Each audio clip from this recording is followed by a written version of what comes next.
Бисмиллахир рахманир рахим, вассалату вассаляму аля расулиллах, ва аля алихи ва сахбихи аджмаин. Амма ба'д.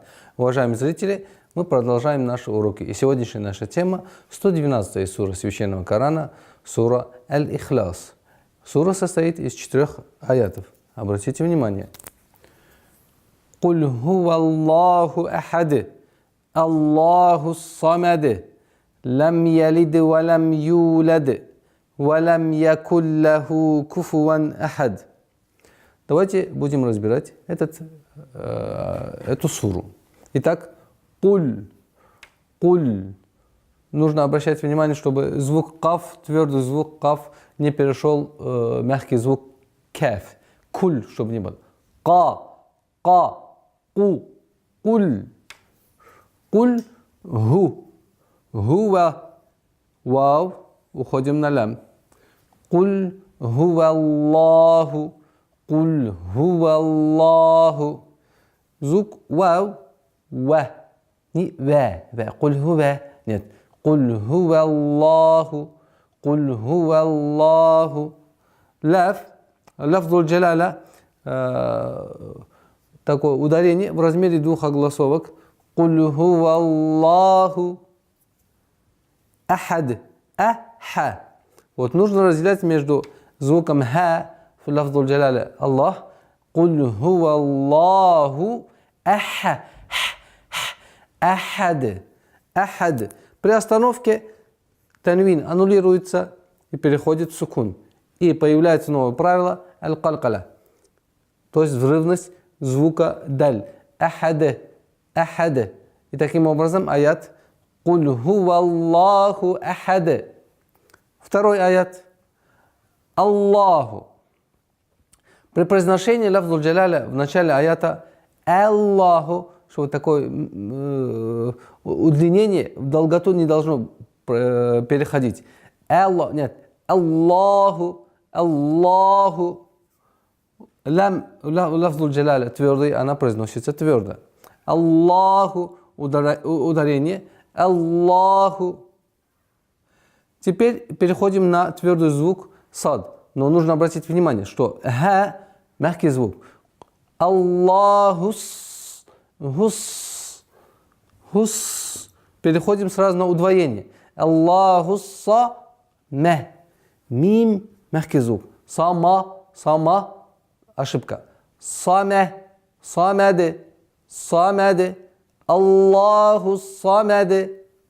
Даль, как мы в предыдущем аяте, при остановке аннулируется и переходит в сукун и правило калкаля. Аллаху самаде. Третий аят. Лам ялид ва лам юлад. Лам. Нет. Такой назализации в большом количестве в данной ситуации запрещено, потому что отсутствует удвоение, знак удвоения, ташдид. Хотя назализация, свойство назализация из свойств звука мим, но она должна быть не переходить грань.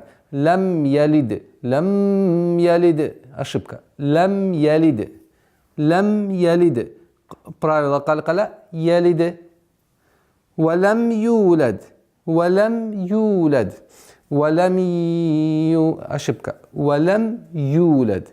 Валям ю. Вот здесь в размере 2 огласовок юлад. Юлад. Калкаля. Здесь сукун стоит. Применяем правило калкаля. Юлад. Юлад. Вот здесь долгота в размере 2 огласовок. Больше нельзя. Юлад. Это ошибка. Одна из самых таких распространенных ошибок. Юлад. И 4 аят. Валям яку. Валям яку. Каф нужно обращать внимание, все предыдущие звуки мягкие. Валам яку, ла, нет, ла. Звук лям твердым произносит только в слове лафзуль джаляля Аллах и Аллахумма. Лам, валям яку. Яку, кун, кун. Чтобы не было произношения звука каф носовым чтением. Кун, кун, нет. Лам яку. Ка, ки, ку. Валям яку. Теперь, здесь у нас правило идгам, ассимиляции. Без назализации идгам биля гунна.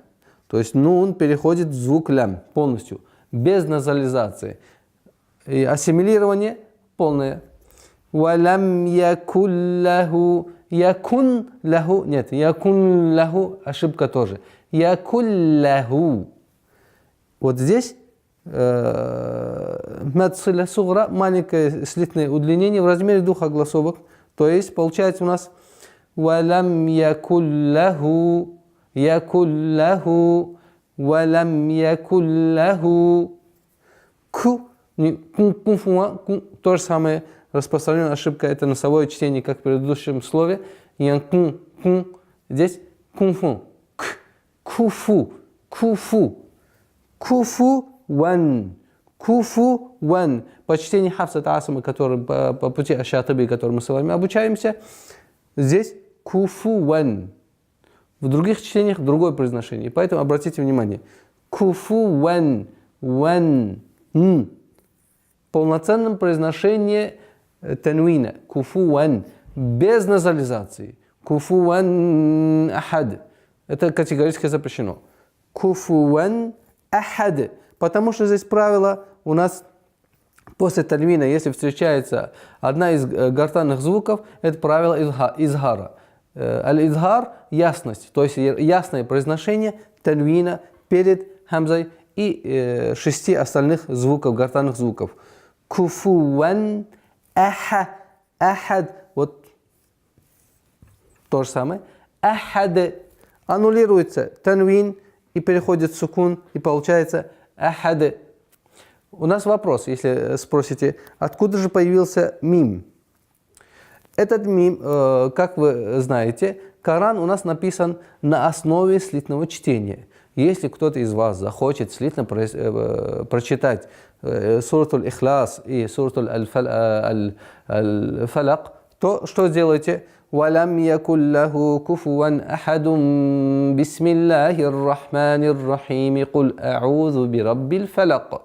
Вот этот мим для слитного чтения, танвин, если встречается с буквой «ба», то появляется назализация.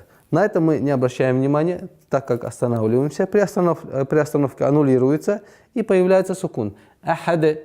А сейчас обратите внимание, мы постараемся применять правила для слитного чтения. Как мы знаем, танвин состоит из даммы и нуна. И лафзуль джаляля. При слитном чтении появляется правило, которое называется встреча двух согласных. Аль-ильтика ас-сакинейн. Что происходит? Куль хуваллаху ахадуниллаху. Куль хуваллаху ахадуниллаху самад. И в этом случае слово Аллах, лафзуль джаляля, произносится, лям в этом слове произносится мягче. Почему? Потому что предшествует ей огласовка касра. Это правило называется, еще раз повторюсь, ильтика ис-сакинейн, то есть встреча двух согласных. Первая и вторая. И так получается «Куль хуваллаху ахадун иллаху самаду лам ялид ва лам юлад ва лам якун лаху куфуан ахад». На этом мы с вами сегодня прощаемся. До новых встреч. Ассаламу алейкум ва рахматуллахи ва баракатух.